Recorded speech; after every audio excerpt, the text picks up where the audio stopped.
sure they can fit that into Artemis Gateway somewhere. So I make it, well, it's on time, my time. What is it, 12 o'clock Pacific time? So shall we get started? So yes, welcome to IETF 111. This is the first session on the Monday morning, well, Monday lunchtime. So yeah, if it's going to go wrong, it's going to go wrong today. So this is the DTN working group. Normally, if this is an in-person meeting, I would say something like, if you're in the wrong room, you want to be down the hall for wherever. But I'm assuming you've all dialed in intentionally. So yeah, welcome to 111 working group. So a couple of admin things to go through first off. Ed and I are your co-chairs. Hopefully you can see our video at the moment. The agenda I'll actually put on screen in a second. Important things to note are the participant guide. There is a URL there for you. If these, so all these slides are available on the data tracker. So you can get to the DTN working group data tracker. You'll find all this information, and the slides for the other presentation are there as well, including the links to the MeetEcho participation guide and how to report issues if you have any general purpose issues with the IETF meeting in general. This is the Note Well. Hopefully those of you who have attended previous IETF meetings will be familiar with the Note Well. This covers privacy, IPR, and all the usual things that an organization needs to have in place to protect yourself, itself, and others. Please make sure you read and understand this if you haven't read a Note Well before. There's obviously some references to the in-depth information behind what is covered in the Note Well, and I strongly suggest you read these things if you haven't before. So, our agenda for today's meeting. We have a reasonably light agenda, but it's filled up at the last minute, so I think we will cover all 2 hours. So, we'll start off, well, the administrivia from the chairs is sort of ongoing as we speak. We've given ourselves 10 minutes, but it may not take that long. And then we're going to go straight into continuing the discussion that took up the first half of our virtual interim, which occurred 8 weeks ago, I think, where we were discussing the rechartering of the working group. And I'll let Ed cover that in some depth, which I think is straight onto the... Yes, okay, so some final bits of administrivia. MeetEcho can struggle sometimes. It's got really good recently. We keep saying this on our slides, which is a bit unfair on poor MeetEcho because it's pretty good. We need minutes taken, please. Adam, our group secretary, is attempting to take some minutes, but there is the Kodi MD minute-taking facility built into MeetEcho. This is a collaborative editing tool, so please help out. I happen to know Adam is somewhere in North Dakota at the moment and has fairly dodgy connectivity. So if you spot him missing something, please feel free to edit yourself. Equally, names are a classic because people always say their own names quite quickly, expecting everybody to know how to spell it, and they often get typed up wildly incorrectly. So if you spot your own name being mistyped, please just correct it as soon as you see it. That would be great. The other thing is the mailing list. I'm assuming you are familiar with the mailing lists. If not, dtn@ietf.org, and if you wish to contact the chairs about anything, dtn-chairs@ietf.org. The main business of the IETF working groups happens on the mailing list, so please subscribe if you're not already subscribed. And if you have frequently, for those who've not attended meetings like this before, if a discussion is starting to consume our time, we will use that inevitable phrase of let's take this to the mailing list. The mailing list is the perfect place to really chew over long, complicated things and have a good discussion where people can take their time, read an email, ingest it, and then reply at length. And that's where the main work of the working group really happens. So those are the URLs there. And with that, I'm going to hand over to Ed because he wrote the following slides and he can present them considerably better than me. I'll keep presenting, Ed. Just say next slide when you're ready. Oh, no worries. Thank you so much. So At the interim meeting, we spent the first half really trying to understand how we were going to approach the remaining work or the next set of work coming into the recharter. As we all remember, the initial set of work was to take the bulk of the information coming out of the DTNRG, out of the IRTF, and give it that refresh because it had been out at that point for probably 8 to 10 years. We've done that, BPv7, BPSec, BPSec default security context, and the TCP CLv4 convergence layer have now all made their way through the various levels of review. And when we went back to figure out how do we recharter, we found that there were a couple of different ways in which we've collected information over the past few years that we wanted to continue working on. And we thought that a good way of approaching this was to break things out into categories. And the reason we wanted to break things out into categories was to help explain to ourselves, to the area director, and to the IESG why we might have several things on the working group list, but why we feel that they would not overwhelm the energy and the motivation to work on all of them in the working group. So we had generally 3 different categories. The first is, are there things still that came out of that initial body of work in the DTNRG and the IRTF that we wanted to continue to refine and adopt in the context of the DTN working group and the IETF? The second is, what are the new protocols and capabilities that we know need to be discussed in this working group as part of the operational deployment and maintenance of DTNs? And the third is, are there new things which are variations on a theme that we have already done, such as defining extension blocks and convergence layers, which, while they are not new and otherwise unprecedented? So if we then were to go to the next slide,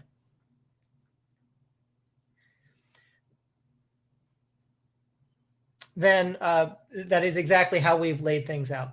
Things that we see as revisions coming out of the DTNRG seem like they might be perhaps aspirationally less working group intensive, because it is adapting prior work, prior algorithms, and bringing it sort of up to speed with what has tracked over the work we have done in the past several years. Extensions to new work, defining new extension blocks, defining new security contexts, perhaps defining new convergence layers, is also seen as somewhat less working group intensive because we're not starting from scratch. We do have definitions and examples of what all of these sort of smaller contributions should look like from a working group perspective. And then the brand new algorithms that come up, really truly extensions to new capabilities, we think is going to be the bulk of the working group tasking if we just look at the overall effort. Now, that's our best guess. We'll see how that goes when we actually get into working group reviews and AD reviews and IESG reviews.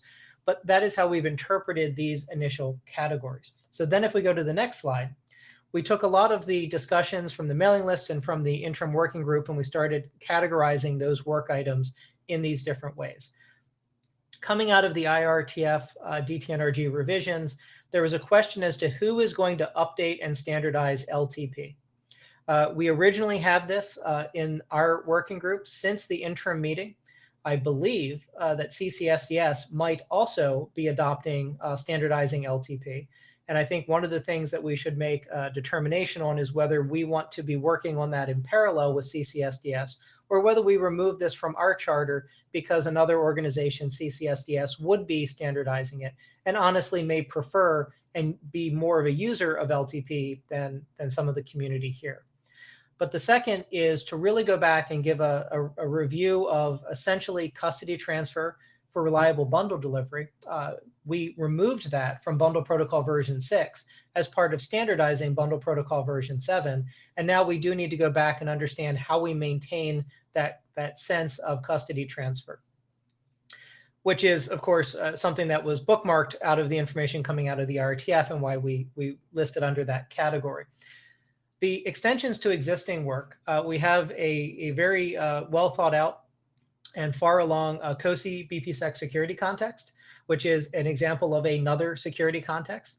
We have some discussion on bundle and bundle encapsulation, which is defining another convergence layer. We have some extension blocks, like a quality of service indication for bundles, which would be in an extension block. And we have already some initial definitions of extension blocks. And then we do have that completion of service identifiers from our original charter. Next slide, and I believe last slide. And then finally, what are the truly new things that we're trying to tackle? And these are where we think the bulk of the working group work is going to be as we try and make those decisions and designs. The first is the asynchronous management of delay-tolerant devices, networks, or applications. The second is a naming and addressing architecture. I think that trying to solve the complete set of problems associated with naming and addressing once and for all is a great 20-year endeavor. And I don't think we're going to completely solve that problem in total. And I think the starting of this is scoping the problem, understanding the problem space, and understanding the pieces that we need as we make incremental progress. And so a naming and addressing architecture is our first step along that very long path. And then finally, really understanding some of the architecture of naming and addressing can then start to inform neighbor discovery, which is, we think, the other and third sort of large new piece of work for the working group. That set defines what we believe are the working group items, rationalized and justified by the categories. So that's what we took out of the interim meeting and the discussions we had seen so far on the mailing list. I'd like to pause here. Rick, if there's anything you'd like to add, or otherwise, if there's anyone would like to add by coming up to the mic. One thing, which was a discussion which happened on the mailing list today around alternative methods of reliability as a lighter weight alternative to custody transfer. So my off-the-cuff thought was whether if I jump back 2 slides, oh, there we go. So we have under the IRTF DTNRG revisions, custody transfer for reliable bundle delivery. The question is whether actually, given there's some interest in other ways of implementing reliable bundle delivery by perhaps updating some of the notification messages or extending some of the notification messages instead of a full custody transfer protocol, or however you wish to describe it, whether that more generic work item is worth having rather than saying we will work on custody transfer. That's not to exclude custody transfer, but it's whether that point should be more generic or not. That arrived today. I haven't really had a chance to chew it over, and I'm interested in what other people think of it. And Scott is in the queue. Go ahead, Scott. Microphone is not necessarily really good here. Yeah, it's good. Okay, good. Just 2 thoughts on this. One is that the term custody transfer and the concept of custody transfer, I believe, actually originated at JPL about a zillion years ago. A guy named Ed Greenberg came up with it while we were looking at doing CCSDS file delivery protocol. And the concept of custody transfer is a little bit is a distinct. Oh, he's gone. Oh, he's back. Start again, Scott, if you can hear us. We lost you temporarily. You were delayed and disrupted.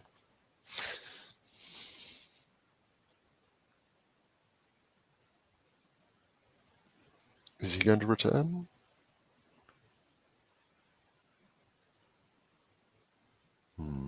I might turn my camera off to see if that saves a bit of bandwidth.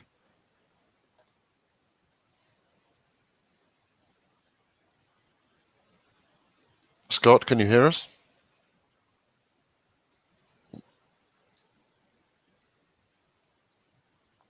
Ooh. Better? Can hear you now, Scott. Okay. All right. So the concept of custody transfer, originally the idea was as the data is making its way through the network, at each forwarding point, that forwarder says to the thing before it, I've got this. You can let it go. I'll take care of getting it from here, and that continues end to end. The custody transfer implementation in BPv6 was a way to do that, but using reliable convergence layer protocols between nodes is likewise a way to do that.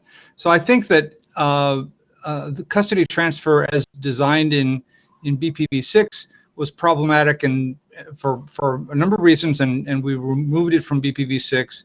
An adaptation of that is in what's being proposed as bundle encapsulation, and I think separate from that and not in conflict with it is this idea of Felix's for aggregated status reporting.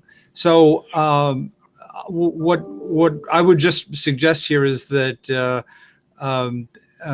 custody transfer as a work item in terms of developing a new protocol, I would urge us not to do that. I would urge us to think about it in terms of the concept of custody transfer and what the best way to accomplish it would be. So are you suggesting that the work item is to work on reliable bundle delivery? Actually, because Felix's concept is not actually about reliability, it's because it leaves the question of retransmission up to the sender. It's okay. Yeah. It's more in the way of I would say more broadly, it's about signaling. Okay, so can I turn the question on its head? From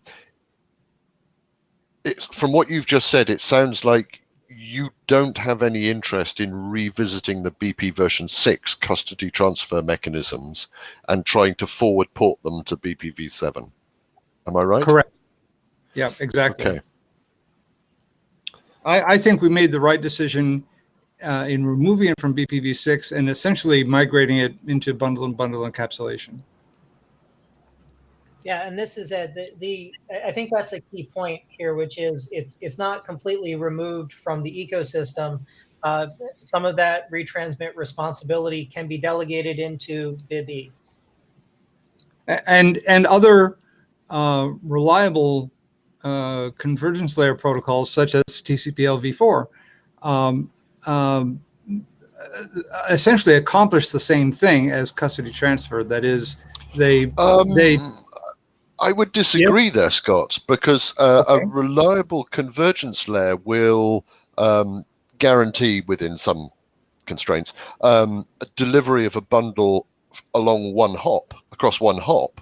But if you are an end-to-end, if you're an end system trying to understand whether the bundle you are sending to some faraway endpoint across multiple hops without knowledge of the convergence layers used between you and the final destinations, but you still care about whether you can stop retransmitting or should retransmit or discard the bundle from your local store because somebody along the way is going to guarantee its retransmission, or that multi-hop path problem can't just be solved with convergence layers. Unless you're just over a single hop. I agree with that, but I think that multi-hop problem is a mission creep for custody transfer. I think it's a bridge too far for custody transfer for a number of reasons. One of which is if you don't know who's going to take custody of it, who is supposed to respond, how can you know how to set your retransmission timer to know that it's not going to go off too early or too late? Okay. Right. So there's a concern there, and I think that concern needs to be addressed. What's the actual requirement, and what's the best way to do it? I would not propose to revisit BPv6 custody transfer to accomplish that. Okay. So I've made a note that we will look at that line on the screen right now and reword the idea that there is interest in working on reliability signaling for bundle delivery, but remove the words custody transfer because they're loaded with the BPv6 context. Is that sensible? I think that's perfect. Yes, I think that's exactly right. I see Oscar in the queue. Go ahead, Oscar. Thank you. one detail. Some time ago, in an exchange with Scott, I also talked about the concept of custody transfer servers that could, in case of excessive load of the transmission of the bundles, uh, could keep a storage of the bundles to be retransmitted to the intermediate or final endpoints. Well, that kept in a discussion that we didn't follow up, but I think it's an important point that in some occasions, systems that we work on could be very useful. Oh, I think we're all agreed that use case is something that DTN really ought to be addressing. But I think Scott's point, and I agree with him, this is Rick with his chair hat off, that Bundle Protocol version 6 custody transfer had known problems, and taking a step back and looking at what are we trying to solve here and what mechanisms do we now have in place with BPv7 that we can use to deliver it, such as bundle-in-bundle encapsulation. There may be a label switching option here depending on pros and cons for security.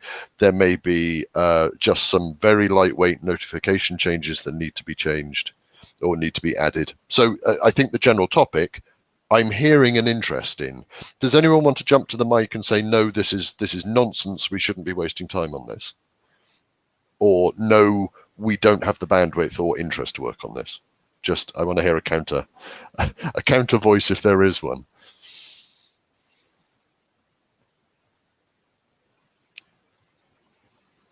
Go ahead, Fred. A different subject. I'm coming in late and I see that you have the LTP bullet up here. What was the verdict on LTP? Was that decided to become part of the working group materials? Actually, no. One of the things that came up was, since we originally put this in, I believe that the CCSDS has said that they want to also standardize LTP. So after Rick asked the question about custody transfer and reliable signaling, I was going to ask the question as to whether we should remove LTP from our charter because it is already in the CCSDS charter. And Rick with his chair hat on, no objection to that at all. I mean, if there's another SDO that wants to do the work, and as Ed said in his intro, which I think you missed, Fred, LTP seems very space focused. So if CCSDS wants to run with it, that seems very sensible. Can I respond very quickly? Of course. We're seeing applications for LTP also in the terrestrial domain, not necessarily just the space domain. And the reason we see that is because we see LTP as being a viable protocol for disrupted environments where latency isn't so much the main problem as much as disruption. Okay. So I happen to know you were one of the people, you've got a personal draft on LTP updates, or did it morph into a UDP CL? Sorry, I need to actually go back to the data tracker and look at this. The LTP fragmentation personal draft you put in, would you be happy to continue working on that? Do you think that has relevance and interest to us? I believe so, yes. But within the context of LTP, it's looking at ways you can do fragmentation in such ways to produce the best performance given the amount of data that's presented to the LTP stack. So that's building on top of an LTP implementation that needs to be uplifted from a BPv6 world to a BPv7 world. The question is really, are you willing to take on that work, or do you know people who might? Because actually, you're reading my mind to a certain degree here, because that's where I intended to go next. Is what about BPv7? And if there needs to be someone to champion moving LTP forward to BPv7, I think I could have my hand up for that. Okay, so Ed, what you were saying earlier was that the CCSDS had an interest in doing that as well. Do we need to liaise with them about this? I think we do, but my question back is, how much of this is the work that we would do in this working group for an LTP convergence layer versus the work of standardizing LTP as a protocol?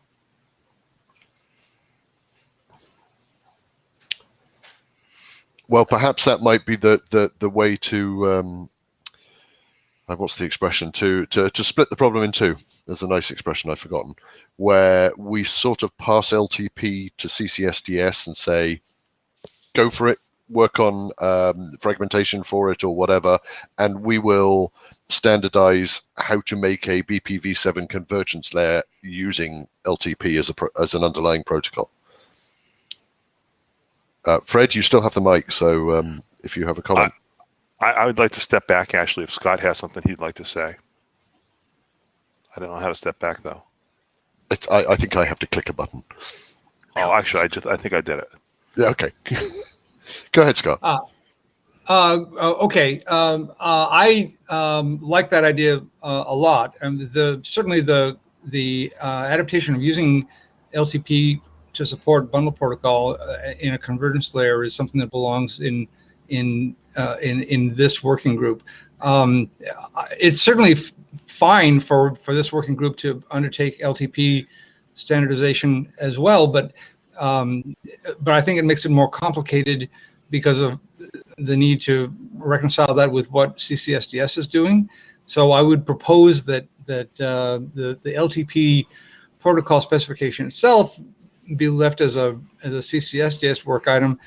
I'm pretty sure Boeing is able to participate in CCSDS meetings, so I would suggest sort of doing it that way. Okay. That sounds reasonable. And again, if anyone has any major objections on that one or any further comment, I'm tempted to say take it to the list because I'm watching the clock. Does anyone have any comments they want to take to the mic about any of the other proposed things on the charter which are pretty similar to the outcomes of the virtual interim? One of my takeaways from the virtual interim, particularly on this slide, was to add neighbor discovery, and there was a comment made about service identifiers, which I know Mark Blanchet was really keen to find the time to work on. We've sort of mashed that into naming and addressing, because not only are you naming and addressing endpoints, you're also naming and addressing the services at those endpoints, or are services just a sort of a subset of endpoints within the taxonomy. So that doesn't mean we have excluded service identifiers. We've just sort of merged it all into what on earth is a name, what is a location, what is an address, therefore, etc. But does anyone have a pet project that has occurred to them between the virtual interim and now that they would desperately like to lobby us to include? The reason I'm saying this is that when we recharter and state these work items, these really are the focus for the working group.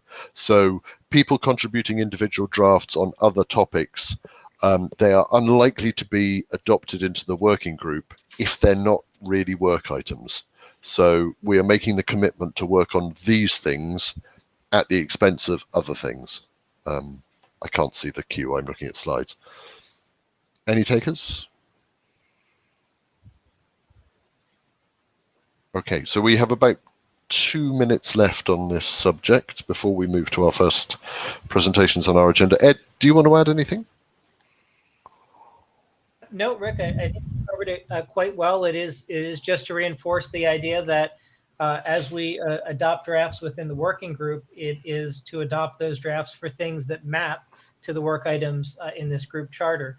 I did just want to point out that some of the things that are here being included in the working group charter had existed only as personal drafts prior and have matured quite a bit over the past few years. So if there are personal drafts that come up while we are working against this charter, that is evidence for them perhaps being included in the next rechartering when we are through this set of books. Rather embarrassingly, we have missed an item off this list, which was key management.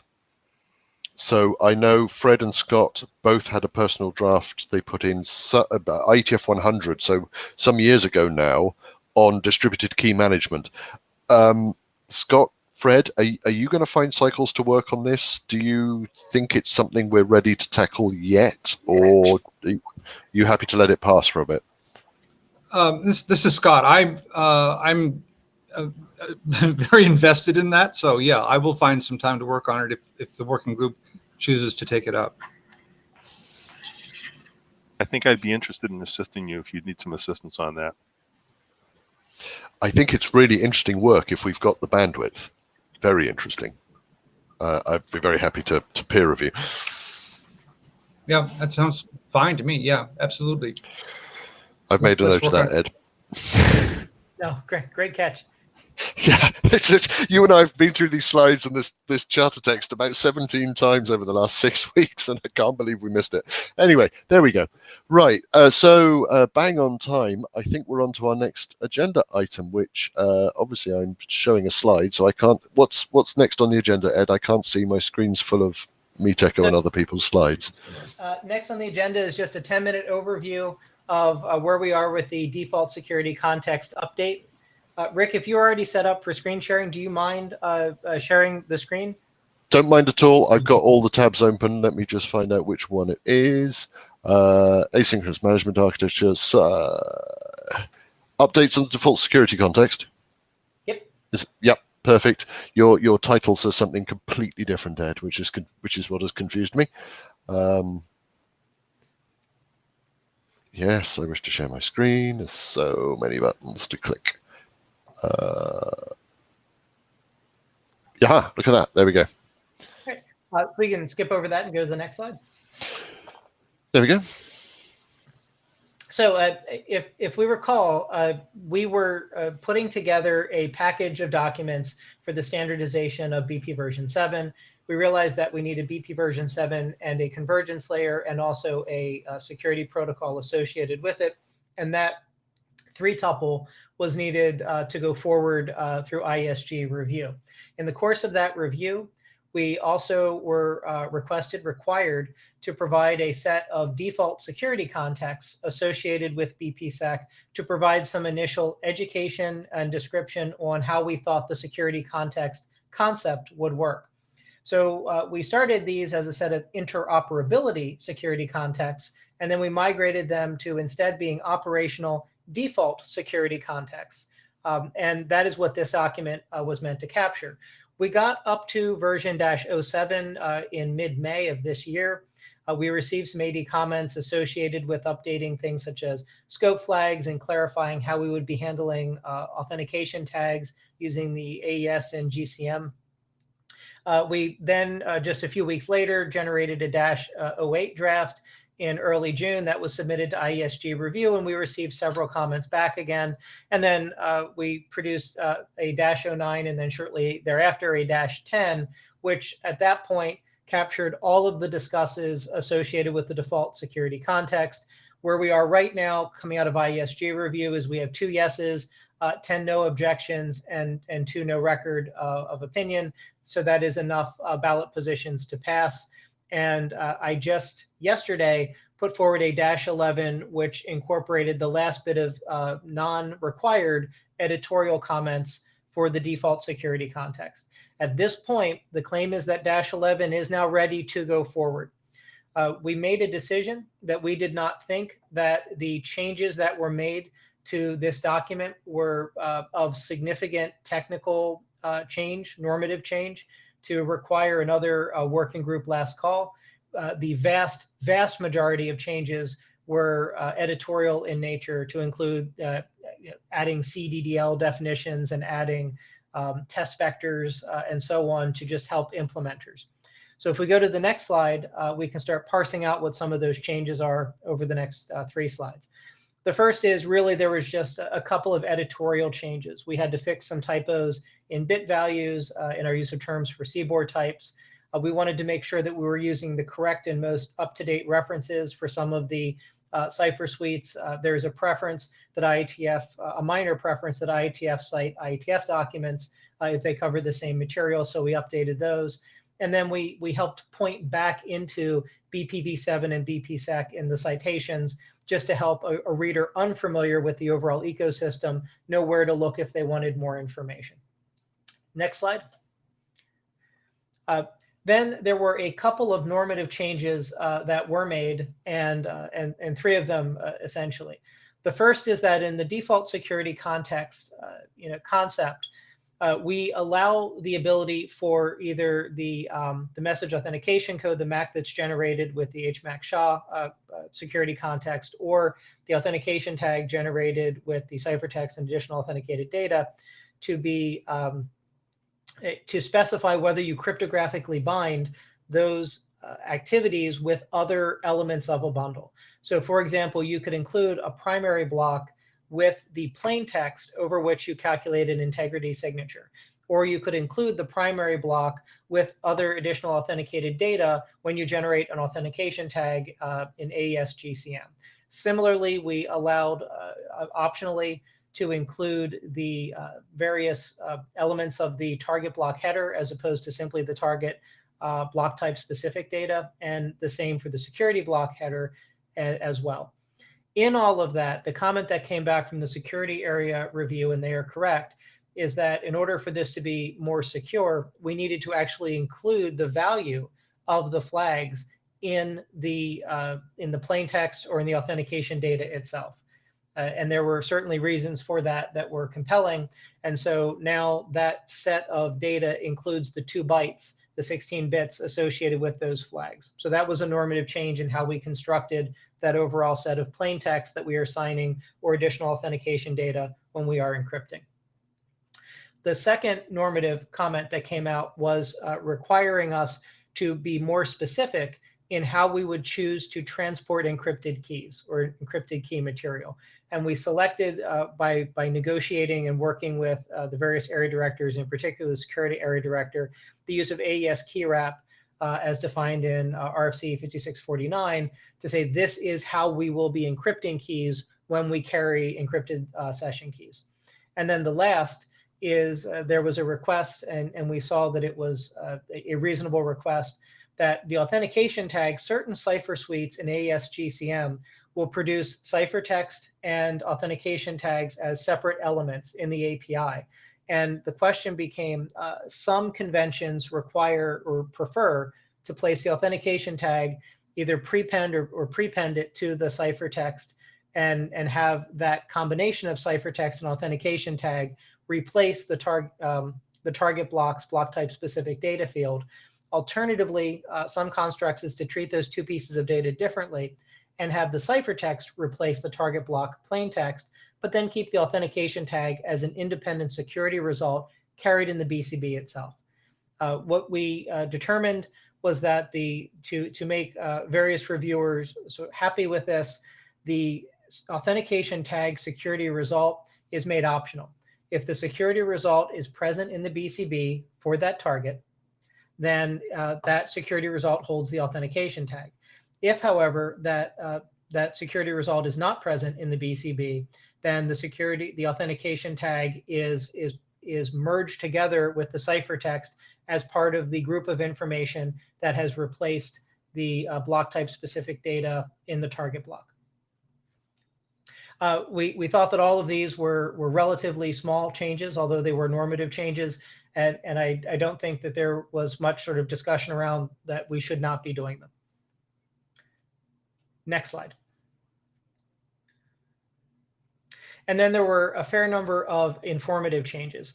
The sense coming from many of the reviewers is that as a definition, as a specification for how to provide and populate BCB and BIB security blocks, there should be a fair bit of guidance and almost educational material in this document to make sure that we do not receive naive implementations. So we certainly clarified things about not being able to use the same keys across different security contexts, even when you were doing key encryption. We added some examples of how to remove the BP CBOR encodings when generating canonical forms. There were really quite a bit of clarifying text around handling the authentication tag, as we just spoke about, and then an awful lot of guidance pointing to NIST documents and other documents. Padding is not needed for keys. when we are using various cipher suites, how do you make sure and why do you need to make sure that IVs are unique per invocation IVs, whether or not implementation should have constant time comparisons when verifying integrity, looking over the upper bound and the number of distinct encryptions and the number of AES blocks that should be covered by a particular key before that key is not used anymore. An example of the deterministic construction of unique IVs as recommended by NIST for AES GCM, things of that nature. Additionally, we've added a section 5.4, which is guidance for designated experts, to provide some guidance on how expert reviews could look for the changes as requested to IANA to add additional scope flags if that is something that needs to be done in the future. And then we added really quite a large appendix, Appendix A. I put here 21 pages. It almost doubled the size of this document. And it is full of examples of security block processing of BIBs and BCBs individually and together with various targets in sample bundles to help educate on how this all comes together. And then lastly, Brian Sipos was kind enough to provide an example CDDL definition for the IPPT and the AAD structures, which are really the only structures that are uniquely identified in this document. Obviously, the main security block document, or the main security block structure, is defined in the BPSec document itself. And having that CDDL, we thought was just a nice bit of clarifying text. So in all of that, there were a few editorial changes, a very large amount of informational changes, and very specific and targeted normative changes. And from that, we think that the security contexts are good to go out through AD review and then out into the editor's queue.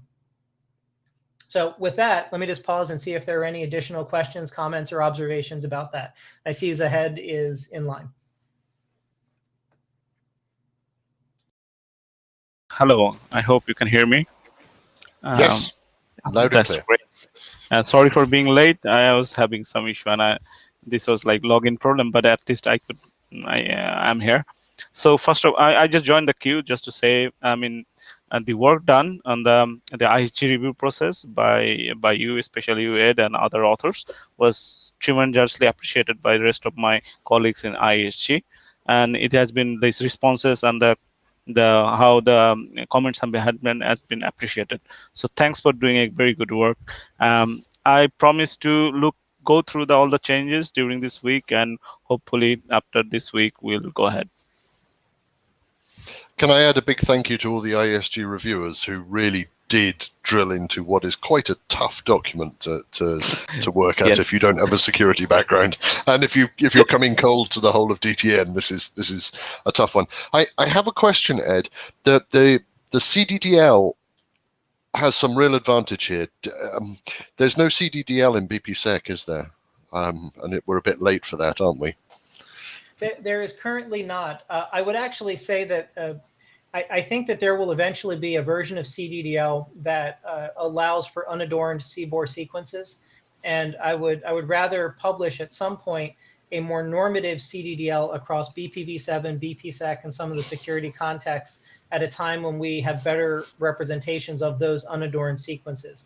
To save some space, we are using CBOR sequences right now in BPSec that just aren't modeled very well in CDDL. Okay. And also, we probably don't want to start editing a document that's in the editorial queue for the RFC editor as well. So, yeah. So I think that is, unless there's any more comments on this document, that is your 10 minutes up, Ed. And next up, is it you again? No. I think next up is Sarah Heiner.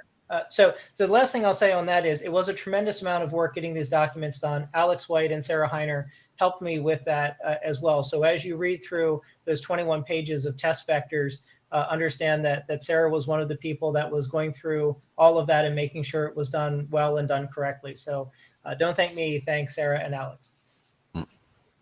So thank you. In which case, I'll stop sharing this. Sarah, are you there? Sarah, would you like to present your own slides? Does that help? Is it possible for you to share them? It is always possible. Along with my computer. I know where the buttons are now. Doesn't mean I necessarily click them correctly. I think BPSec policy architecture, is this the right one? Yes, this is the right one. Can you see that? Just shout next Yep, slide looks when you want good. it. As a Okay, note, great. Ed, while Thank I'm you. presenting the slides, I can't see the queue. So Ed, shout if somebody leaps to the queue and I. Okay. Go ahead, Sarah. Sorry.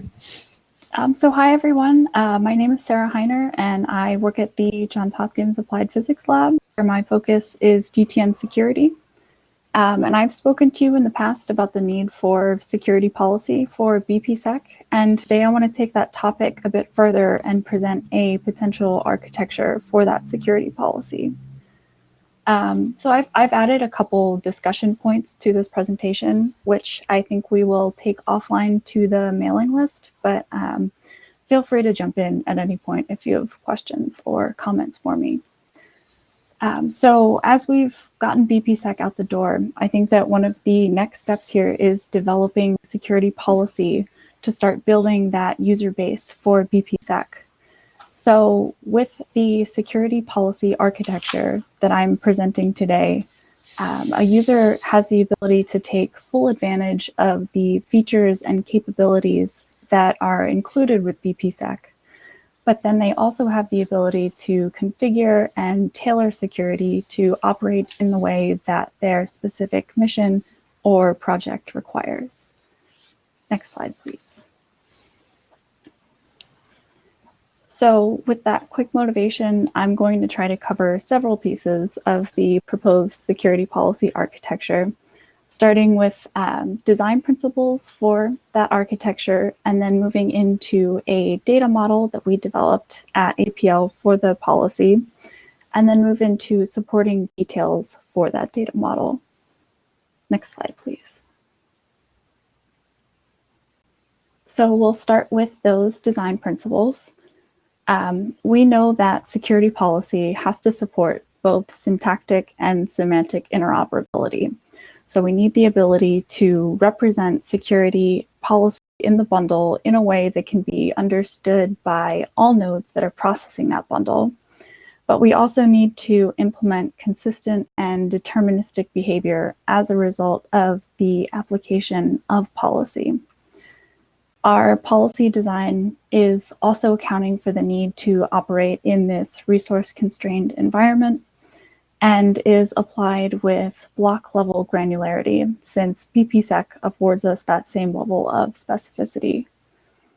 Finally, our policy architecture takes into consideration the need to be both flexible and customizable to accommodate the different abilities of the nodes that will deploy it. Next slide, please. So we'll begin our discussion of the policy architecture with this data model. So you'll see through the middle of this slide that there are 5 major components that are interacting to implement policy. So I'll go into detail for each of these components, but first we'll talk through how they are interacting. So reading from left to right, a bundle is first matched to security policy rules, and those rules are identifying the security processing role for the BPA. So that's either a security source, verifier, or acceptor, and then also describes the required security operation that's applied by that BPA. And those rules are then matched to event sets, which are composed of security operation events, which we're using as the processing points for policy. So we can associate those events with one or more processing actions, which specify the actions that the BPA will take, which ultimately impact the bundle as a matter of policy. Next slide, please. So the first component of that data model that we want to discuss in depth are security policy rules. And you'll see here that they are made up of 3 criteria sets: filter criteria, specification criteria, and event criteria. The filter criteria specify the bundles to which the rules are matched, as well as the blocks in the bundle that are impacted specify the application of that rule and the role that the BPA has to assume in order to apply that rule to the bundle. The specification criteria provide details on the security operation that has to be applied for that rule. So that's defining information like the security service, security context, and any parameters needed to establish that context. And then finally, the event criteria in that security policy rule is what allows us to associate the rule with an event set, which is defining the events that processing actions have been configured for. Next slide, please.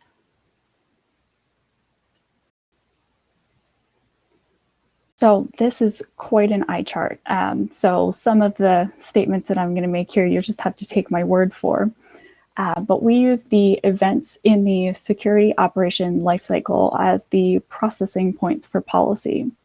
And across the top of this lifecycle, I would say you can see, but again, take my word for it, the lifecycle is driven by the processing role of the BPA.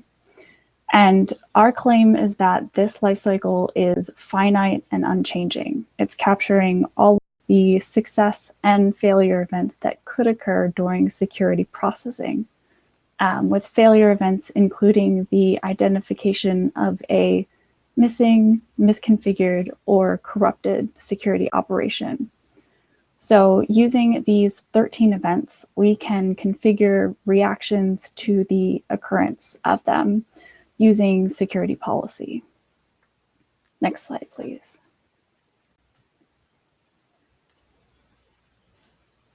So as promised, some discussion points to sort of force me to take a breath here and solicit comments. I've included 2 questions about the completeness of the security operation events, which might be great points to take offline if you're interested.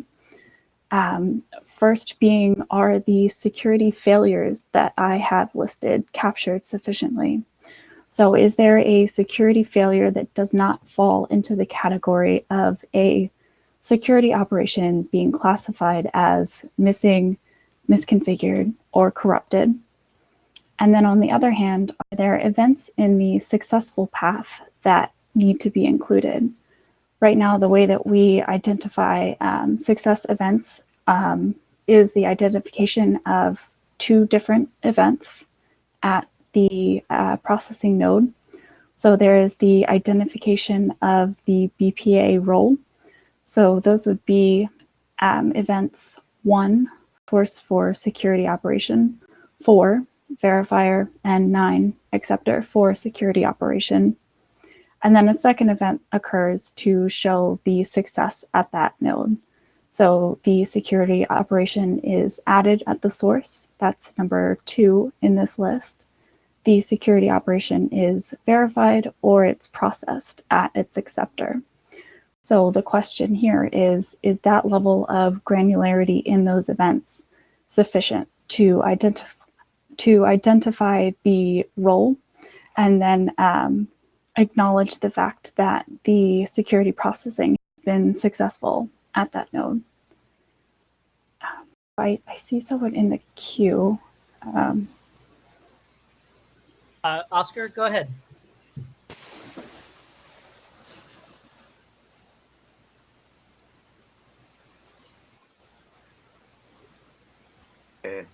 My question is, your analysis is based on the bundle specifically and not on the content of the bundle. I'm so sorry, I missed the the second part of your statement. Your processing is based on the bundle and the origin, destination, it is correct, misconfigured, and all that, and not on what the content of the bundle specifically. For example, if I am transferring some kind of instruction, an XML or whatever inside the bundle, inside the protocol, you are you are working on the bundle, on the outside of the bundle, to say it that way.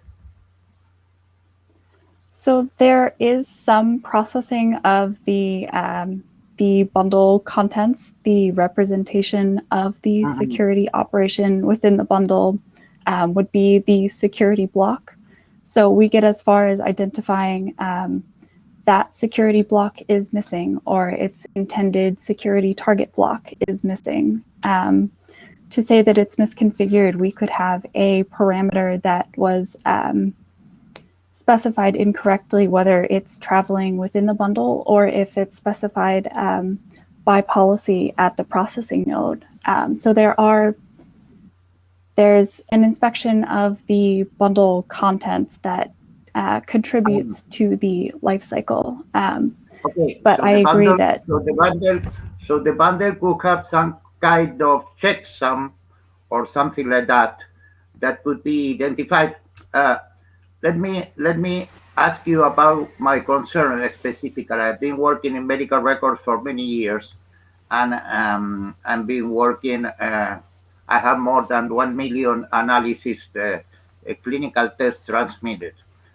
One of the situations is that all this structure of a clinical test should be complete and trustful, and you can trust that in the other end. For example, in the case of a space medical record in the space by a doctor that is on Earth, or so. Your points are very, very interesting for me. That's why I am asking.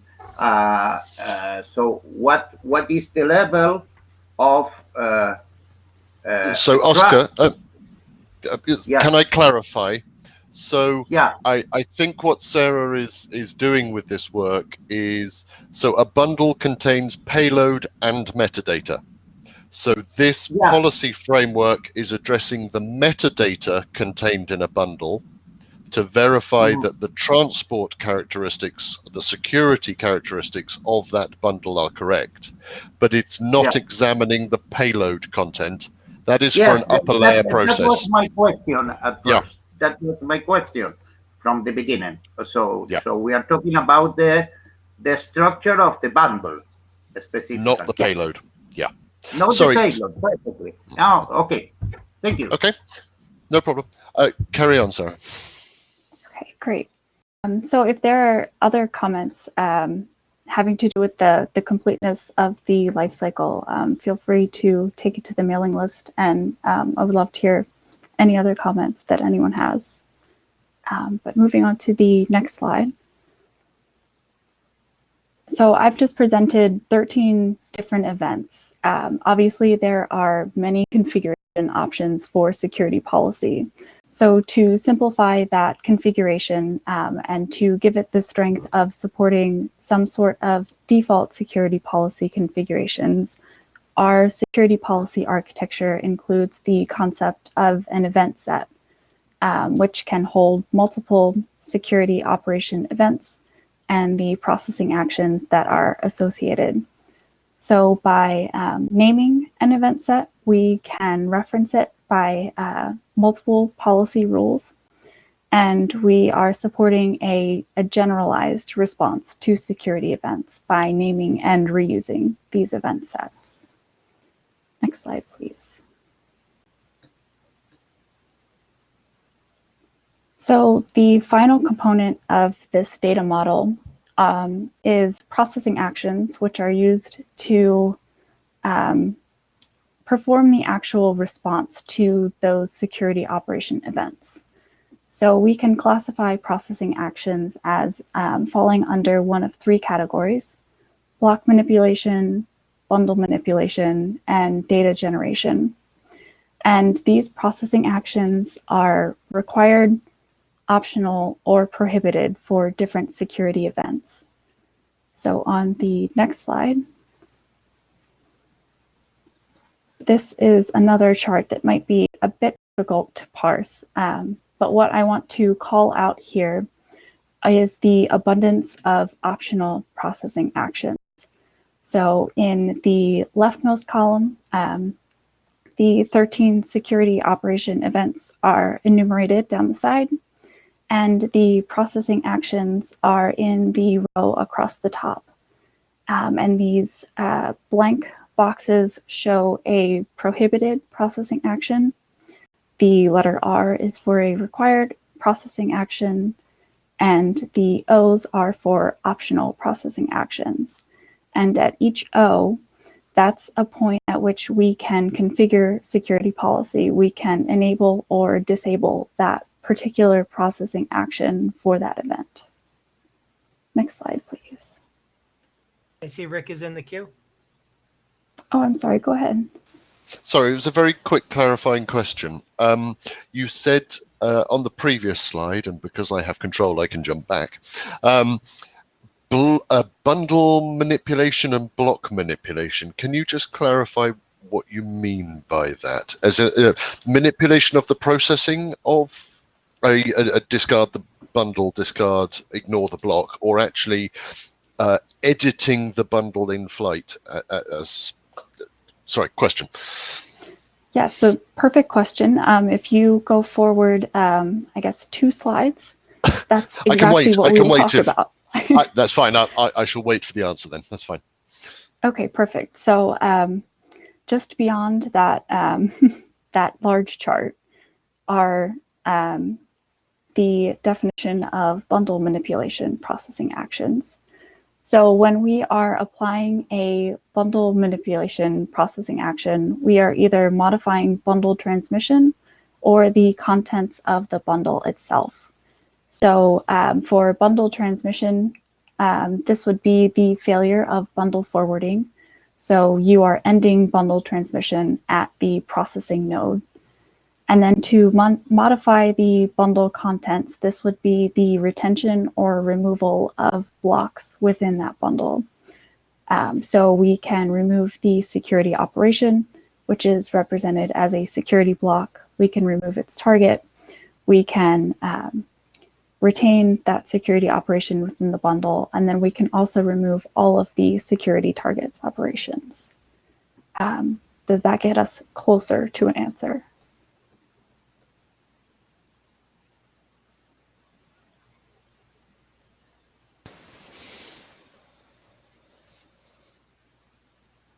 Or maybe once I address block manipulation actions as well, that'll be enough detail. So if that is the case, next slide, please.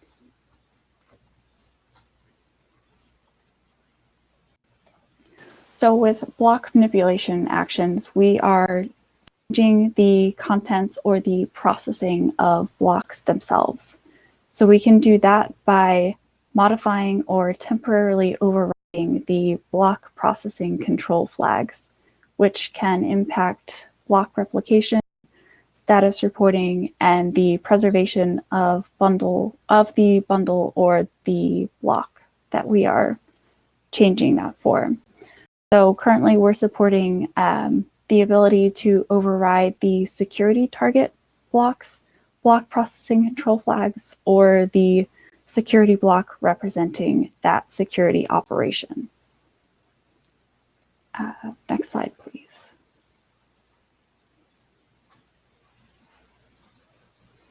So our final category for processing actions is data generation, which allows us to either generate a bundle status report that carries a user-provided reason code, or allows us to store the bundle as is at the current processing node. So the intention of these processing actions is to create information that could be used for later forensic analysis, maybe to understand what caused the underlying security event. So I will pause here for comments on processing actions.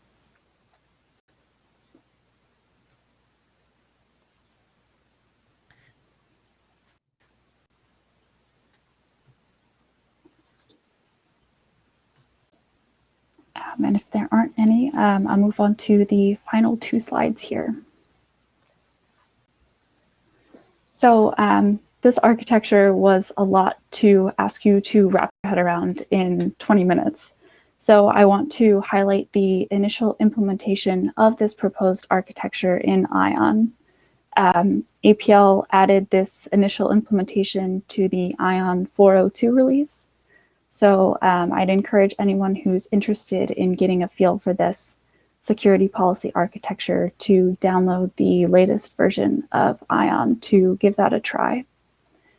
And then on the next slide is additional information on security policy. So again, look at that implementation in ION. There is a YouTube video showing a sample configuration of security policy using the BPSecAdmin tool in ION. We've included a user's manual, and then we've put out several papers and talks on BPSec policy. So if it is something that you are interested in getting more information on, I'd be happy to send any of that your way. Go ahead, Rick. So what?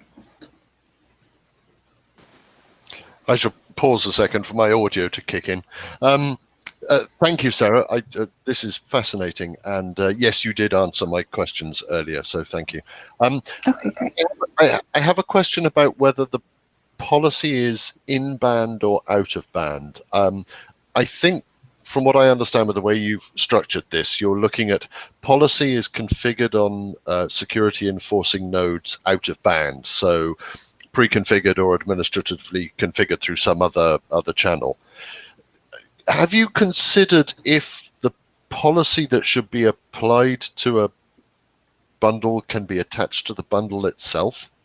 Does that even make sense? That's a great question. We've taken a look at taking a hybrid approach to security policy. So allowing some of that information to reside locally at the node, include some of the policy information as parameters for the security block. And I think that ultimately taking a hybrid approach there and allowing at least some of that security policy configuration to travel with the bundle will be the approach that we need to take here, supporting somewhat of a hybrid. Okay, and I like that approach. A follow-on question: have you considered generalizing this beyond security policy and looking at sort of how this interacts with AMP and the ADM system as a whole as just a sort of a management piece? So rather than security enforcing, just handling corruption or misconfiguration in a general sense, such as I happen to know that these sources of bundles should all have bundle-in-bundle encapsulation involved, or some extension block must be attached for policy reasons. Or am I now just coming up with ideas beyond the scope of your current work? I do think that this interacts well with all of the network management work that is going on, and I think that some of the metrics that this security policy architecture proposes tracking would be useful outside of just the realm of security. So I definitely agree that there are other directions that we can take this, hopefully. Thank you. I'm watching the time. Oscar, I see you're in the queue. Can I ask you to be prompt? Sure. Because we're eating into your presentations. We were chatting with that about interfacing this model with the testing plan that we have been developing at IPNSIC. So very interesting, Sarah. Thank you very much. Thank you. Appreciate having the time to present. You're very welcome. Sarah, that was tremendous. Thank you so much. My final question on this is, how do we see this information coming forth in the context of the working group? Certainly, we have enumerated actions, enumerated policies, enumerated sort of structures and approaches here.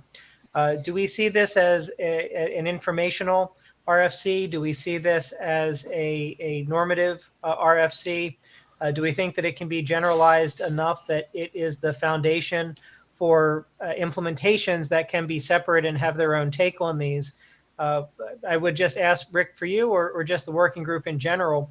What do we think about the future of this work in the working group? Okay, so my gut reaction is to respond with a question, which is, if this was to be taken on as a working group work item, what is it standardizing? So if there is a proposed configuration of policy, mechanism, or format, or way this is transported around the network, sort of why I was asking about the in-band use case, or the which hybrid solution is great, then yes, I can see that being something that the IETF could standardize. The alternative is to say an informational architectural document, a BPSec security policy architecture. That's we're still discussing charter items and have we got feature creep, but yeah, if people are working on this and want to bring it to the IETF, we shouldn't be the ones to say go away. Go ahead. To let you know, Scott is also in the queue. Yeah, go ahead, Scott. I'll stop talking.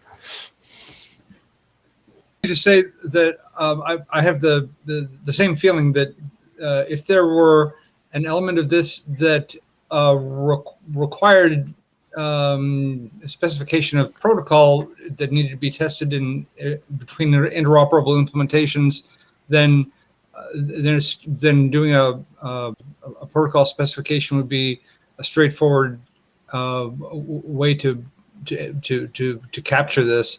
But absent that, I think an informational RFC does sound like the best idea to me. Yeah, so the IETF does standardize best practice documents. And if it is the considered opinion of the working group that this sort of security policy framework could be considered best practice when deploying security in DTNs, then that would be something that we would obviously would be in scope for the working group. So anyway, I'm watching the clock. Can we take this discussion to the list? Yeah, I'm sorry, I apologize. One last quick one, and then I promise I'll be quiet eventually. If some of the value of this work is that it enumerates in like an IANA registry, certain actions and policies and so on, is it possible to have an informational RFC that specifies IANA registry items? Because I think that would be sort of the perfect combination for this, because what's standardizable is defining these particular events in ways that everyone can agree on how they are referenced. Yeah. Okay, so I'm going to jump the gun here. We've got another couple of presentations turning up about asynchronous management and standardizing asynchronous management data models. So if the security policy mapped to an ADM, then the document describing the security policy events, and registering those relevant ADM URIs, URNs, that is a document that is on charter and appears to standardize and define something. Well, with my chair hat off, I think that's brilliant. Thank you. No, never. I'm not brilliant. Don't call me that. Right. Thank you very much, Sarah. This is brilliant. And I'm trying to find the agenda. Yeah, thank you very much for that. So straight on to asynchronous management architecture, as if it was planned. So I will stop sharing that. Aha. Hello, hello. Can y'all hear me? Yes, we can. So are you happy to present your own slides, James? I can do that. It's not asking me which screen I want to share. By chance, do y'all see anything? We see you. Hi. I've clicked the screen share request thing. I don't know if someone has to. Oh, I have to grant. There we go. Try that. Do you want to share your screen? Yes. Even ask which screen. Excellent. It's almost like Zoom. All right. We'll switch this over. All right. You should have a full screen now, and it looks good. Yes, it All does. right. So howdy y'all, my name is Emery Annis, or James, if you want to be boring, I suppose. And I'm going to talk to you a little bit about first the asynchronous network management architecture, sort of what is that vision, where we are, how things are going, and then talk to you a little bit later about some of the naming that y'all were just teeing up. So thank you for that one. So Emery, before you get too carried away, we've eaten a little bit into your time. Well, I will blame Sarah, but actually it's our fault. So can I ask you to be prompt, simply because we're losing time. Anyway, I'll shut up then. Absolutely, can be done. So I guess one of the first things I kind of mention here is, look, this concept of asynchronous management architecture, the different pieces that we're using, including ADMs and the asynchronous management protocol, these things they're actually in work today. They're showing up in both commercial industry. They're showing up in both sort of open source and sort of playgrounds between different universities and so forth. So what we're really trying to do here is push this through the next step. Let's get the different components standardized, and then let's ask the community, all of us, is it correct? Are there missing pieces and so forth? So with that said, just to kind of remind everybody, if you aren't familiar what is the asynchronous management architecture, the idea being that for delay tolerant networks, right, I don't have necessarily nodes that are online, with what I can send commands to and pull information from, right? So what we're really trying to do here is look at the concept of, can I pass controls to my agents, the things that I'm trying to manage on the network, from the managers, and then can I wait asynchronously for them to send me reports or send me data back? So that's sort of the high level view of what is the asynchronous management architecture. One of the key pieces to this architecture is these the application data models. This is what sort of defines the controls, the reports, and any associated parameters or information that are going to and from the managers. So kind of where we are today, I think back in April 2021, so this year, the current draft form of the asynchronous management architecture went through the working group last call, received some comments. One of the biggest comments on that was, hey, it's kind of written today as a network management informational spec, but could it be for more? Could it do, applications or systems themselves? I think that's very true, and I think we need to, ask ourselves, how do we rewrite the document, or what modifications do we need to make to allow it to do that? My opinion on this is definitely that AMA should be generic. Your ADMs should define the applications or the things that you want to manage, kind of like we're talking about for security and policy. And AMP, the protocol, should define the functionality between those agents and the managers and expected behavior. So kind of a very high level, this is where this started, right? I think it was a very space-centric delay-tolerant networking use case, but we have come a long way, and I kind of proposed a sort of straw man use case here. Like, could we use this asynchronous management architecture to actually manage something like IoT in a smart city, right? Where you might have a vehicle that needs to travel around and send commands to nodes as it gets within proximity to those nodes. It wants to collect data and then bring that back and sync to maybe a master node somewhere. So very DTN-like, if you will, and you kind of think of all the things you can start to manage that goes well beyond the network, right? The actual applications themselves, the systems, the system behavior, the information that you want to put on the wire, the security parameters for those. So very much, we should think about extending AMA today to these various use cases. So I think, sort of my ending slide for talking about AMA is, these are some of the things that I think we need to do as we kind of push this, coming out of the working group last call. Let's make sure that we clarify the bounds of network management. There's lots of talk in AMA today about autonomy. So let's scope that function of autonomy. What does it mean? What are sort of the bounds of autonomy? Going back to that particular use case, and there's been also conversation about sort of consensus or federated control, right, which requires things like actor to actor or manager to manager communication. I think we should talk about how to define those components. does an agent actually need to be managed?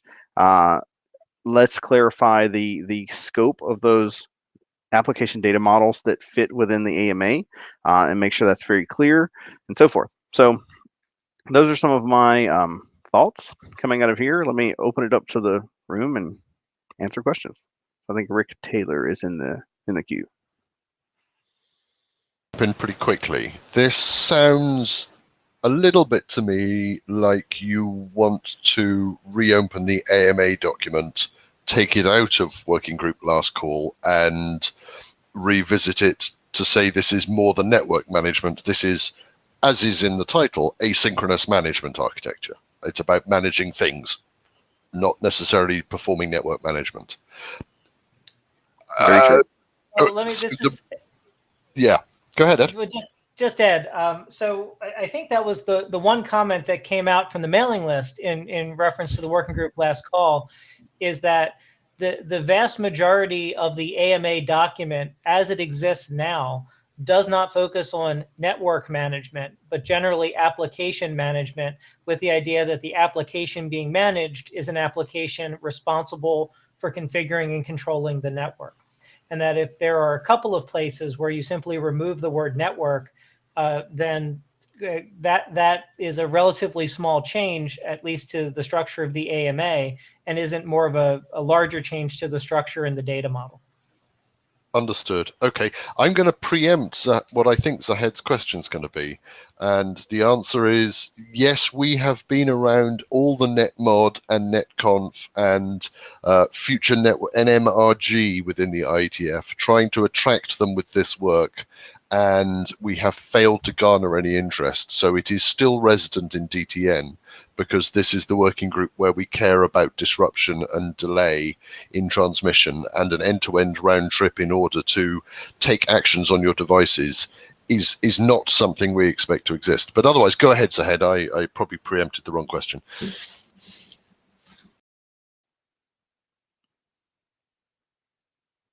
It seems like you are brilliant, like gazing my mind. So I have very, I mean, you just said what I wanted to say, but I wanted to add that one. Well, I kind of thought, like, if you want to look into more application aspects of application configuration management and other things, and you're gonna go beyond this DTN network, I mean, then this has to go through a couple of more things, right?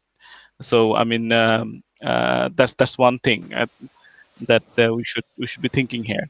Like I would say, and we're like, very happy to. We really are very happy to. Yes.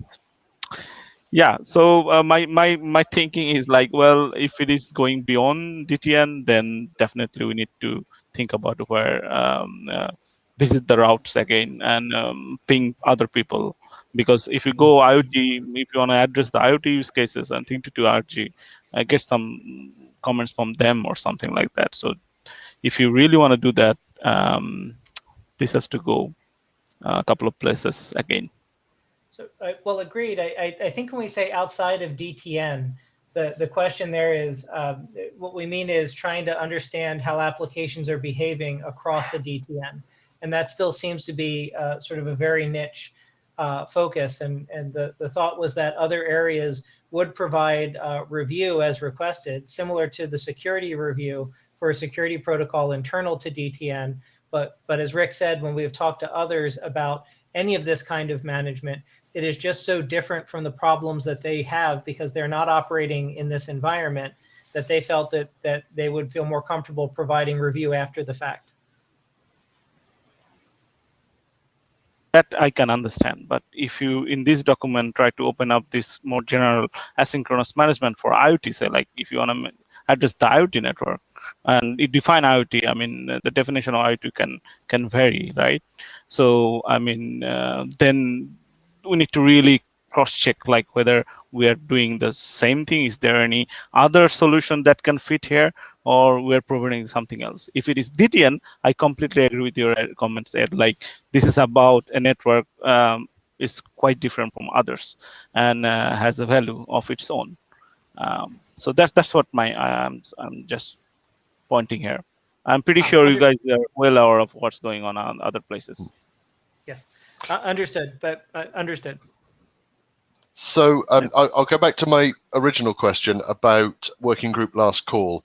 Do you believe, Emery, that you can address the overuse of the word network that was picked up on the list and to make it a little bit more generic and clarify a couple of these points, keeping the document in last call, or do you think you're going to make changes which we should probably take it out of last call, let the working group chew it over, and last call it again? What I'm assuming you're offering to do this work. I am I'm here. I'm ready to help. No, I think it's actually very close. I think there's just a final read to make sure, you know, some of these things are clear with regards to the scope of what it should manage. I think that is a very simple change. I think with regards to the sort of informational AMA, something like, is it clear the scope of how a manager and a manager should talk to one another? I think those are minor modifications. It's not necessarily changing the words or the architecture in general. It's more clarifying the roles and the relationships of these different pieces in there. So okay, so Rick with his chair hat on, I'll do you a deal. We will freeze the last call on AMA.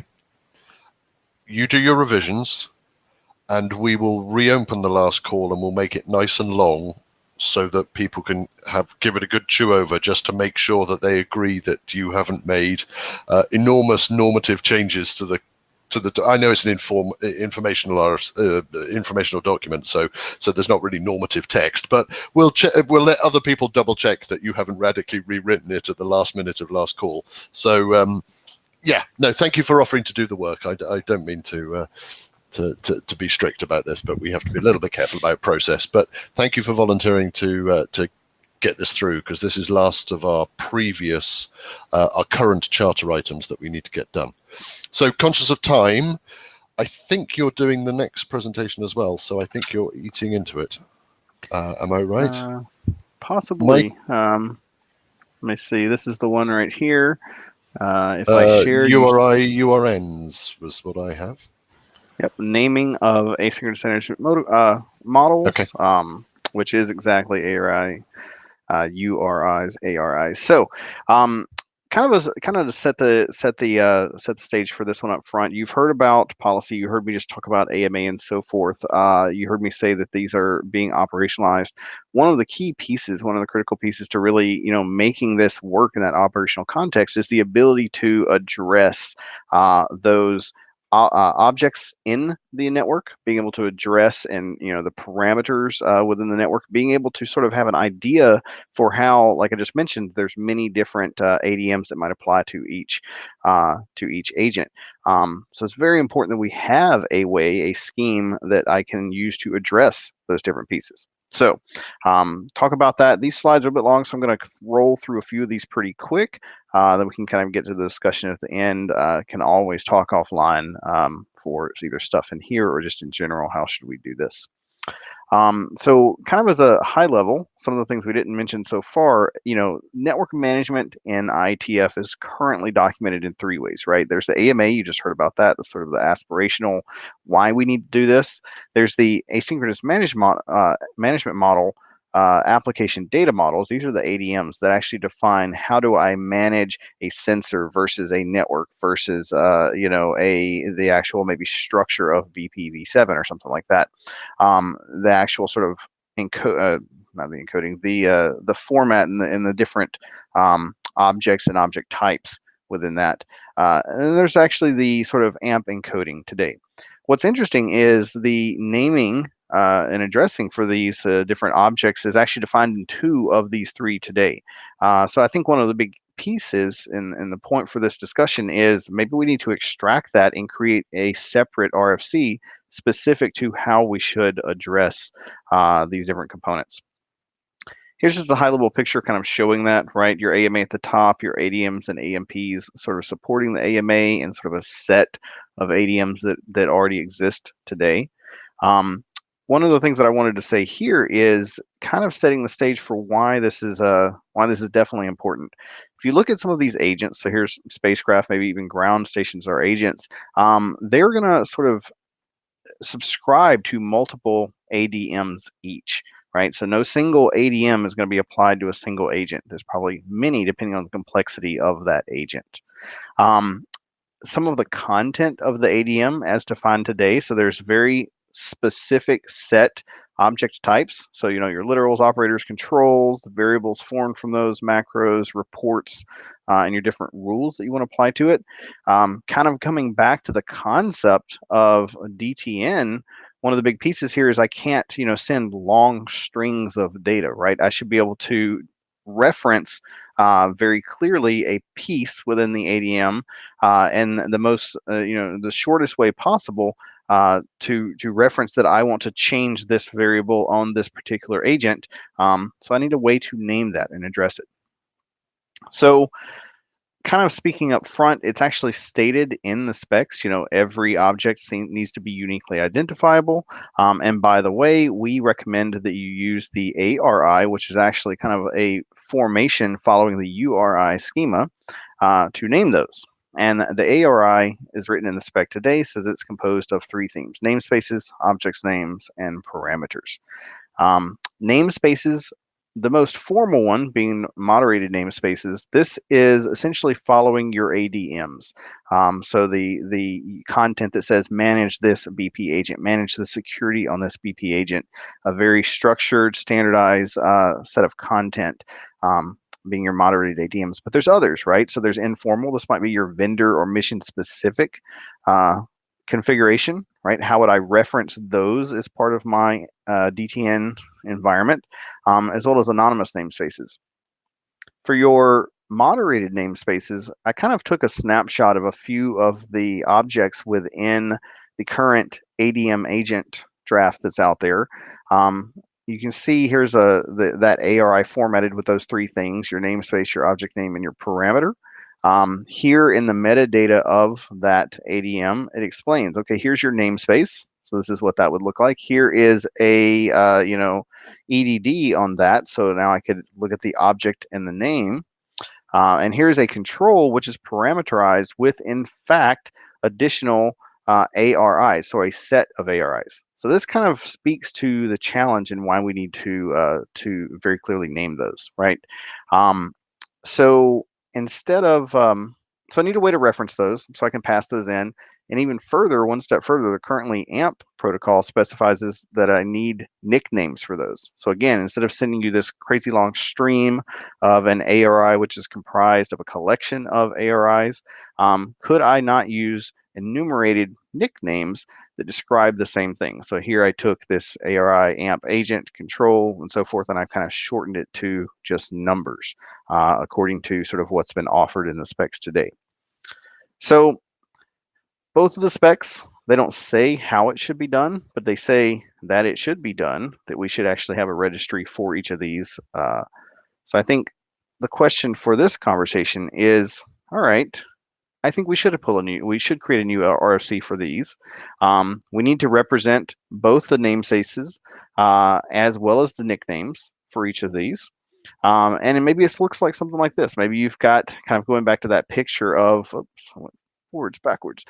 Coming back to that picture of that structure of my namespaces and so forth, maybe I have this top A being an IANA namespace. Maybe I have this top B being a SANA namespace that captures those different ADMs, or that captures maybe even the dynamic registration of vendor-specific information. So to open the floor to discussion, here's some of the, question: is moderation of namespaces and nicknames possible? Kind of as described, the need, is this possible? And then if it's possible, what's the approach to that, right? How do we handle those anonymous and informal namespaces? How do I handle things that don't really fall into something that you're managing, but it's mainly content on the network, like services and information flows? How do I manage things that aren't even content on the network, but maybe are aspects of a protocol, like the PDUs and BPv7 or so forth? And then how do I manage that dynamic piece? So I went as fast as I possibly could and probably confused everyone, but that was my last slide. I open it to the floor. Questions, comments? Thanks, Emery.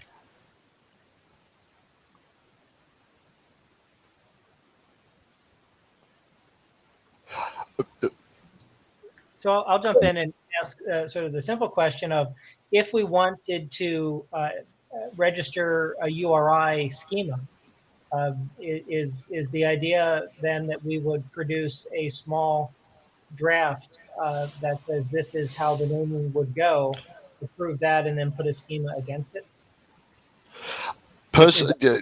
Registering a schema is reasonably simple. We are the IETF. We can write a specification and present it to IANA, and that should be fairly simple. Personally, I think a document which just describes a URI format without describing its use seems strange. So perhaps the ADM specification should include section 3, URI, with an IANA consideration section saying, we wish to register this URI. This is the specification that describes its format and its use. So a standalone document seems strange to me. I see Oscar in the queue.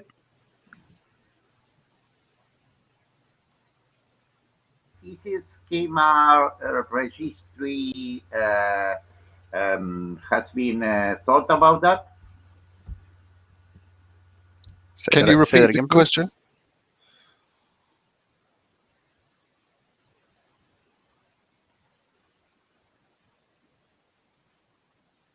Say again, Oscar, please.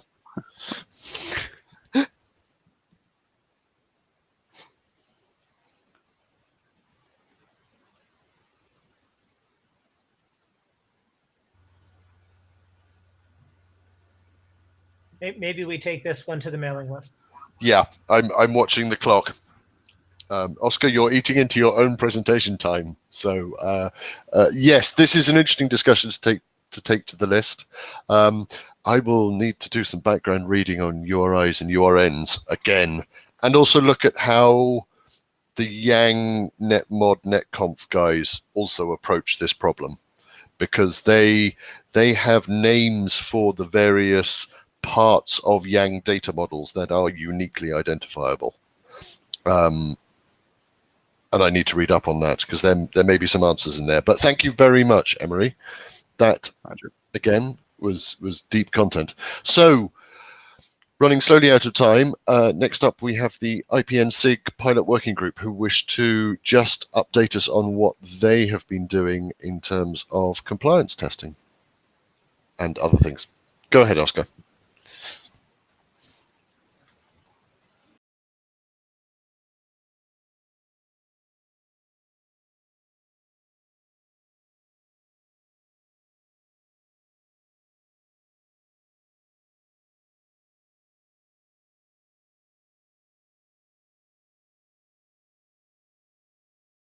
It's Ronnie, not Oscar.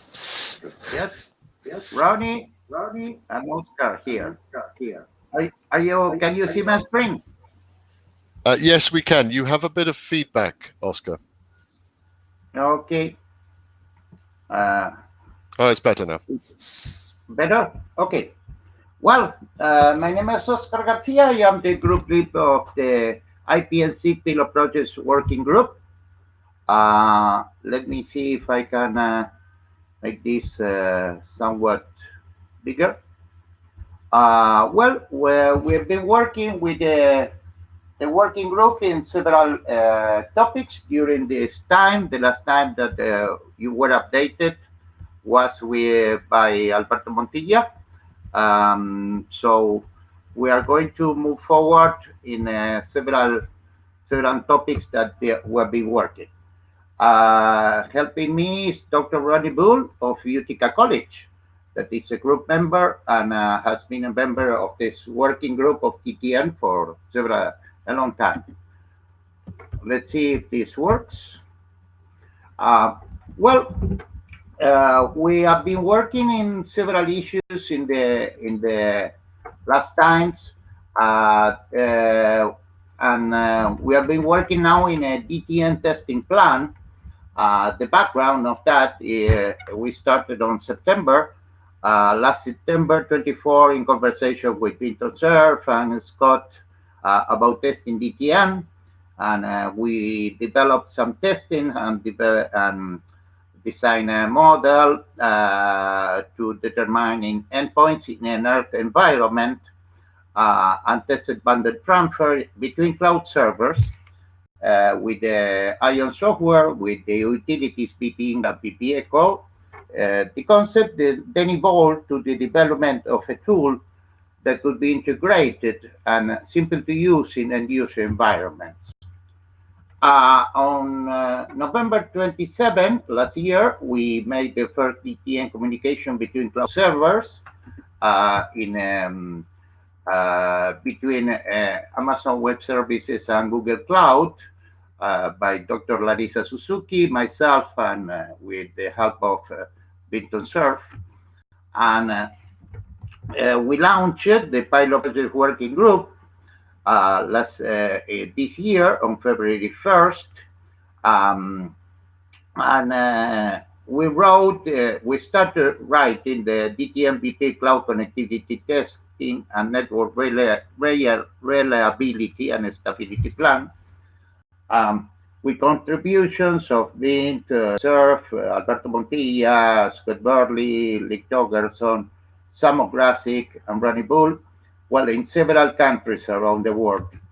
Last February, we developed, by the part of this group is Spatial Corporation, the DTN work on network management, with that allowed the processing of the contact branch generator. Now, automatically, we make testing with contact routing and the exit node implementation.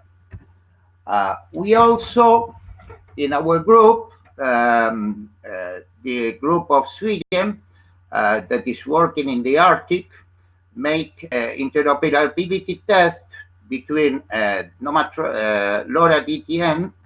They develop an app that works in mobile and is also connected to ION DTN, and with Raspberry Pi connecting remotely from the Arctic to our network. So this was developed by Samo Grasic, and this group that is working following reindeers in the middle of the Arctic.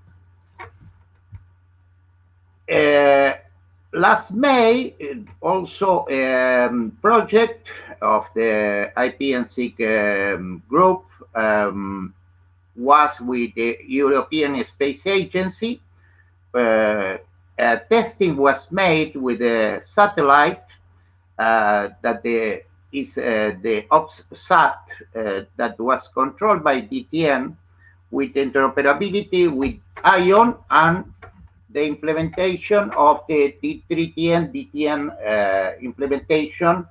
And this connection allowed to connect between Earth and space, and also process images connecting with the artificial intelligence software of Google by Dr. Larissa Suzuki, Alberto Montilla, and the group of D3TN, and also was supported by Scott Burley.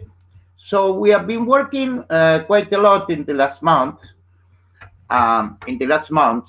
and now we are also launching the global DTN testing plan with the motto of we are launching in this meeting with the motto of testing interplanetary internet at home before you go to space. What was the idea of this? That we could develop a software that was of easy usage by personnel not work technical, that could be installed in even in cloud servers or personal computer, that allow the global participation and awareness about DTN, and that it need to be easy to configure and use, that could be multi-point, that could allow interoperability and compatibility testing that could process automatically, that had low hardware and connectivity requirements, and could be adaptable to different implementations. Our development environment has been Linux. It's not standard tools. There's a Windows version also planned. We specifically, Ronnie Bull modified the source Ion tools in C code. We generate the back office processing in PHP and MySQL with or MariaDB, and reporting and graphics daily and monthly with open source tools. On last May, we made first testings between a very, very less expensive laptop connected from our members in Argentina to our cloud servers in the United States, sending bundles, exchanging bundles between both systems, and connected to home connections. Well, the development team has been myself, Oscar Garcia. I've been 35 years developing and deploying applications. The C programming was developed by Ronnie Bull, who has been for 30 years working. He's a PhD in computer science. Well, bash programming, you can see there. A group has been testing, Facundo Novica and Daniela Caula. We made also the documentation. The development time was supported by Digital Health Information Network and Utica College. It's around 2,000 lines of coding. It's going to be with a Creative Commons license in the end user products. We plan to distribute this with the IPNC global participation that, as you can see, is 700 plus is 8 something members around the world in all the continents. This is a concept model that we developed that is connecting with DTN several environments in different areas, and generating from our central server or servers, because we are setting more than one, reports and information about bundles lost, well, every information that could be generated from this. The implementation, I will show you some screens about this. There's a back office system that we have developed to manage all this system. We also developed, this is the client menu that the user has in each computer. The idea was that for an end user, it was quite complicated to test this kind of sending bundles, what we basically do, sending and receiving bundles. So we developed a menu system that could set up all this very easily in most computers, as you saw before. The configuration is quite simple. You set up all the different. There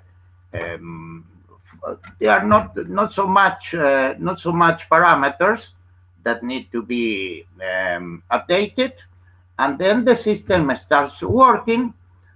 Here is a screen of the working system where the one server is connected to all the other servers in the network and sending and receiving bundles.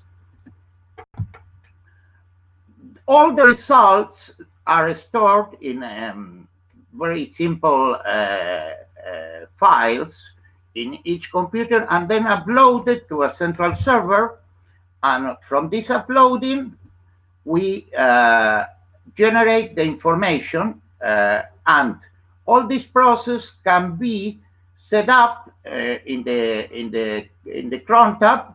So automatically the system starts working. For example, our servers are working now all the time. You start them, and they start sorting the information, processing between them, and sending the information. From the results of this processing, each one of the participants receive an email. The processing is produced 3 times a day, and you see how many bundles have been received, lost, and all that. And there are report options in our central servers that you can see what server received or lost bundles. For example, here are some examples of processing and reports and graphics that we can generate for this information. And there is a part infrastructure that I would like Dr. Ronnie to talk about a bit. If you wish, Ronnie. Oscar. I'll be pretty brief for the sake of time, since I know we're getting short here. So what I've developed at Utica College with the help of students, and going forward, I'm really going to try to get more student interaction in with this. We have a node that's connected to the IPN SIG PWG network here called Helios, these are all Ubuntu 20.04 systems. This is acting as our gateway node into our internal network here, which you can see has a basic switch. And then we have a server up on top that's acting as just data storage for all of the nodes that are in that internal network. You can look, we have an HPC eMain cluster that we're standing up here right now. The first node here is running Ion, and it's connected as node 42 on the IPN. Oh, go back to the thing, the previous slide, Oscar, if you could, please. Yep, and then we have the multiple nodes on the other end that are all eMain servers connected in a cluster. Now, what I've done is all these servers can actually be on the physical node network, so they're nodes internally that we run up in eMain are all virtualized on a virtualized network that I can bridge in or not to the internal network. So next slide, please. Again, these are 6 servers we're doing right now, Ubuntu 20.04. One of them is acting as that endpoint server. The other one is acting as shared NFS storage. We're also going to start doing some network and systems monitoring, where we can actually look at things like overhead on contact graph routing. We can look at overhead on how large the network's growing and seeing what kind of statistics we can gather from that from the logs. Next slide, please. So each eMain cluster node currently we've tested is capable of launching up to 200 virtual nodes. And you can see in that chart there before, we had 4 eMain nodes listed together. We could go higher than that. It really didn't push the load average much on those systems, just running up the nodes as is with Ion on them running. If we were to actually add more load to each individual node, that would cause that node count to go either down or up, depending on what the load is on each individual node. These servers aren't anything great. They only got about 32 gigs of memory running Xeon processors. I'm looking to upgrade in the future. So just some basic items here. They're all connected on an isolated network with a single IP as a gateway node. We have virtual eMain networks and nodes can be bridged to the physical backbone network. So we can actually build this huge overarching internet, if you will, inside, gatewaying out to the IPN. Virtual eMain nodes can be arranged in clusters and regions. And I know Scott Burley was looking at some of this to start testing things like bundle-and-bundle protocol and other contact graph routing solutions. And there was a few other bullets there you could look at later on if Oscar provides the slides for sake of time. So everything else here, we're dealing with an automated framework in eMain called the Python ETCE. It's Python 3 based, allows us to automate node configuration, setup, and topology. Doesn't have to be run as root. These scripts can be kicked off as sudo with sudo privileges, so we can actually allow registered users on this network and be able to deploy their own DTN implementations and see where they can go with testing on it. Automated configure startup, shutdown of applications on the nodes. So say I want to start up 100 nodes, I want to have IAM running, and each node is going to have some sort of different configuration. Plus maybe I have some other processes going on there, like image processing and sending. All that stuff can be configured at startup with the ETCE framework. And then we can also automate the data collection process at the end. So I will hand it back over to Oscar to finish up. There's no questions on that. Well, we can set up the question to the end of our presentation. Finally, the idea and it's operational and finished, mostly finished now. The DTN testing plan is a complete system with registration form, download the software. There is an installation manual, a user manual, support form, support personnel. We want to give feedback of results to the users and publicize the statistics, so all the members of the group and other organizations can have this information available. Finally, of course, like in every development, there is a to-do list. We need to make translation of the end user to different languages. Incorporate more DTN implementation. We have been working with basically in this stage of the software with DTN, with ION, I'm sorry, but we are planning to set up D3TN. There is also the LoRa DTN and several others that are around. Add more testing functionality, because we are sending bundles back and forth and not much more, but we want to send messages and generate also wider statistics like delivery completion, amount of data sent, the statistics, well, all that. And this is endless once you start doing this kind of, obtaining this kind of information. Well, finally, in the IPNC, not in our group, the strategy working group launched a report about solar system internet. I was also chatting with Scott, that is in this meeting, and I suggest, by his idea as well, that this can be a topic for another meeting, that Scott and perhaps other members of our group can make a presentation, a more detailed presentation about this. Well, finally, you have the members of the group, the person who have advised all our development group in this project. And if you would like, you can register, send us an email to dtntestingplan@gmail.com, or you can register directly to be part of this testing. You can do that with your server or your personal computer at home. That's the idea, that we are moving forward in this DTN project. Well, finally, thank you very much. I think I am in time. Well, you're just a couple of, go quickly. Try to do it very fast. Thank you. Thank you very much, Oscar. And really interesting to hear what you guys are doing. And it sounds like things people might well be interested in. So we have 3 minutes remaining for what we had on the agenda as general Q&A. So if there's anything anyone wishes to bring to the mic, comments, things we've missed. It looks like Brian has jumped to his feet. Brian, go ahead.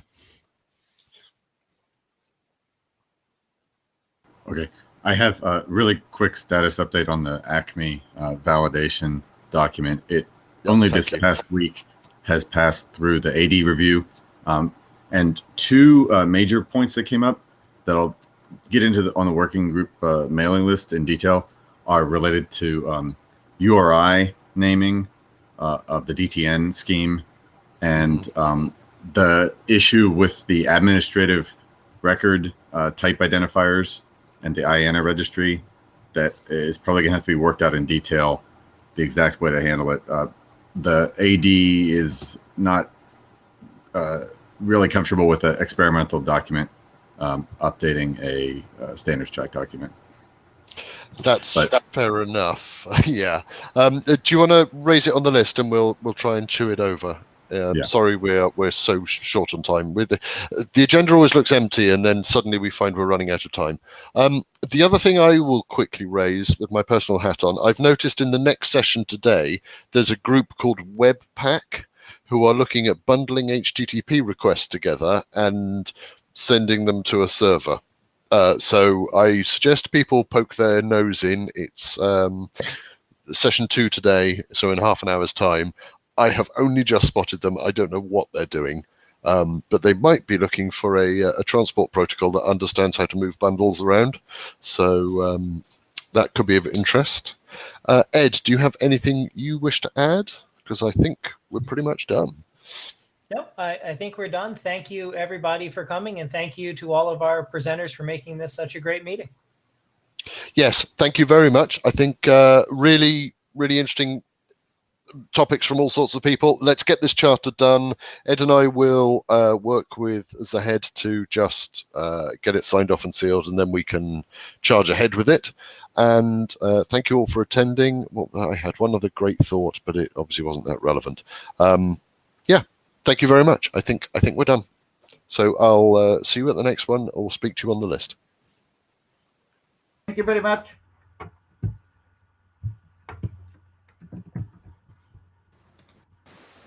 I now declare this meeting over.